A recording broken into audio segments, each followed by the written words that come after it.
আজকে আমরা আলোচনা করব ক্লাস 12 এর যে শেষ ইউনিট রয়েছে অর্থাৎ ইউনিট 6। সেই ইউনিটের নাম হচ্ছে ভারতের বিদেশ নীতি।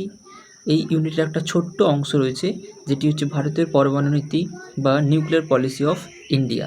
এই নীতিটি কি, কেন, কিভাবে এসেছে আমরা বিস্তারিতভাবে আলোচনা করব। প্রথমেই দেখো, ভারতের যে পরমাণু নীতি রয়েছে, সেই পরমাণু ভারতে তৈরি করার প্রধান উদ্দেশ্য হচ্ছে জাতীয় নিরাপত্তা, অর্থাৎ দেশের নিরাপত্তার জন্য এই পরমাণু তৈরি করা হয়েছিল। পরবর্তীকালে এই যে পরমাণু নীতি বা পরমাণু তৈরি করা হয়েছে তার একটা ঐতিহাসিক পটভূমি রয়েছে, মানে কবে কোথায় কী কী হয়েছে। 1948 সালে অ্যাটমিক এনার্জি অ্যাক্ট ভারতে তৈরি করা হয়েছিল। এর পরবর্তীকালে কি হয়, 1954 খ্রিস্টাব্দে কী হয় না, ডিপার্টমেন্ট অফ অ্যাটমিক এনার্জি বলে একটা ডিপার্টমেন্ট অর্থাৎ একটি বিভাগ তৈরি করা হয় ভারতবর্ষে, যাতে পরমাণু গবেষণা সুসম্পন্ন করা যায়। এরপরে 1974 সালে পোখরান-1 রাজস্থানের একটি জায়গা আছে, যে জায়গাটির নাম হচ্ছে পোখরান। সেখানে প্রথম পরমাণু পরীক্ষা হয়েছিল। ইন্দিরা গান্ধী ওই সময় প্রধানমন্ত্রী ছিল এবং প্রথম যে পরমাণু পরীক্ষা হয়েছিল ওর একটা কোড নাম ছিল, সেই কোড নামটা হলো স্মাইলিং বুদ্ধ।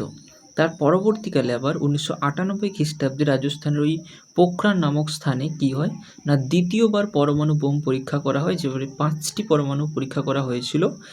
এই পোখরান-2টি হয়েছিল 1998 খ্রিস্টাব্দে এবং এই সময় প্রধানমন্ত্রী ছিলেন অটল বিহারী বাজপেয়ী। এবং এই পোখরান-2 এর যে কোড নামটি ব্যবহার করা হয়েছিল সেটা হচ্ছে অপারেশন শক্তি। এই নীতির যে উদ্দেশ্য ছিল সেটা হচ্ছে জাতীয় নিরাপত্তা, কৌশলগত স্থিতিশীলতা এবং বিশ্বাস প্রতিরক্ষা।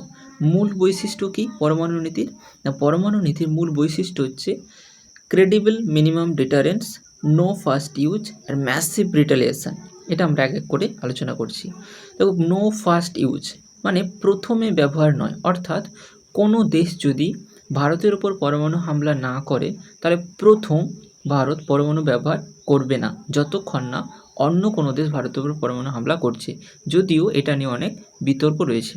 তারপরে রয়েছে ক্রেডিবল মিনিমাম ডিটারেন্স। এটা হচ্ছে বলছে যে ন্যূনতম এবং বিশ্বাসযোগ্য প্রতিরোধ ক্ষমতা বজায় রাখা, অর্থাৎ ভারত যদি কোনো দিন পরমাণু ব্যবহার করে সেটা বিশাল মাত্রায় করবে না, ন্যূনতম করবে, কিন্তু বিশ্বাসযোগ্যভাবে করবে। তারপরে রয়েছে নিউক্লিয়ার কমান্ড অথরিটি, অর্থাৎ পরমাণু ব্যবহার করবে বললেই যে করা হয়েছে এমন নয়। ভারতবর্ষে একটা নির্দিষ্ট নিয়ম রয়েছে, পলিটিক্যাল কাউন্সিল রয়েছে, এক্সিকিউটিভ কাউন্সিল রয়েছে। এই সমস্ত বিভাগ থেকে যতক্ষণ না অনুমতি পায় ততক্ষণ পরমাণু ব্যবহার করা যাবে না। তার বলছে যে ভারতবর্ষে যে পরমাণু রয়েছে সেটা সব জায়গা থেকে ভারতবর্ষ অ্যাটাক করতে পারে, অর্থাৎ স্থলভাগ থেকেও ভারত পরমাণু লঞ্চ করতে পারে, আবার আকাশ থেকে পরমাণু কোনো দেশের উপর আক্রমণ করতে পারে, আবার সমুদ্র ভিত্তিক অর্থাৎ সমুদ্র থেকেও আমরা কোনো জাহাজ, যুদ্ধ জাহাজের মাধ্যমে এই পরমাণু লঞ্চ করতে সক্ষম ভারতবর্ষ। তারপর বলছে গুরুত্বপূর্ণ ক্ষেপণাস্ত্র, মানে কোন ক্ষেপণাস্ত্র দ্বারা বা কোন ক্ষেপণাস্ত্র দিয়ে পরমাণুকে অন্য দেশে আক্রমণ করা হবে সেটাও রয়েছে এখানে। অগ্নি, পৃথ্বী, কে সিরিজ এগুলোর মাধ্যমে ভারতবর্ষ পরমাণু আক্রমণ করতে পারে। আন্তর্জাতিক সহযোগিতা, IAEA international atomic energy agency বলে একটি সংস্থা রয়েছে, যেটি 1957 সালে তৈরি করা হয়েছিল। এই সংস্থা পরমাণু যে ম্যাটেরিয়ালস দরকার হয় সেগুলোর ক্ষেত্রে সহযোগিতা করে এবং 2008 সালে নিউক্লিয়ার সাপ্লাইয়ের গ্রুপও বিভিন্ন ক্ষেত্রে পরমাণু গবেষণার ক্ষেত্রে সাহায্য করে থাকে।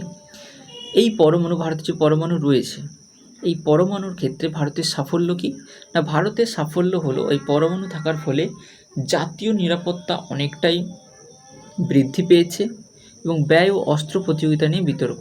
এখানে সমালোচনাও রয়েছে। কি কি সমালোচনা রয়েছে না, পরমাণু গবেষণার জন্য এবং পরমাণু বোমা রাখার জন্য অনেক ব্যয় হয়, মানে অনেক টাকা খরচ হয়, যেটা ভারতের উন্নয়নের পথে একটু হলেও বাধা সৃষ্টি হয়।